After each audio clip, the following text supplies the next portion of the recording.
कलाहांडी प्राकृतिक सौंदर्यर गुणगान जेते कले भी कम हेबा। हजार बछरनु इ माटीर पानी पवन गोटे अलगा ही बासना और बहुत सुंदर परिवेश। छोट बड़ पहाड़ जंगल नदी झरना सौंदर्य के आहुरी दुईगुण कर। नमस्कार कलाहांडिया।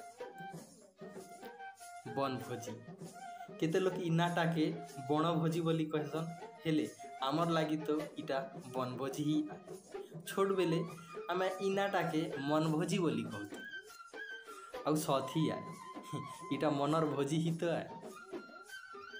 आमर कलाहांडी तथा आमर आखे पाखे थिबा जिला मानकर ने बहुत सुंदर पिकनिक स्पॉट आ बनभोजी करबार जगह अच्छे।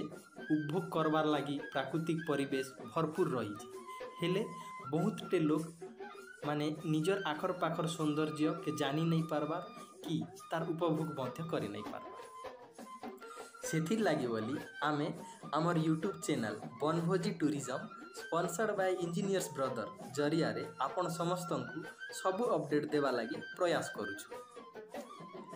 आमर आखे पाखे थिबा छोट रु छोट एवं बड़ रु बड़ पिकनिक स्पॉट तथा बनभोजी करवार जगह मानकर गोटे गोटे परे गोटे वीडियो सांगे सांगे तार गुणगान तथ्य आपण मान के अवगत करावा लगी चाहूँ। जदि आपण आमर सांगे बनभोजी जीवा लगी चाहूछन तेबे आपण इ यूट्यूब चैनल जरिया रे जोगाजोग करि पारे। जय कला जय कला।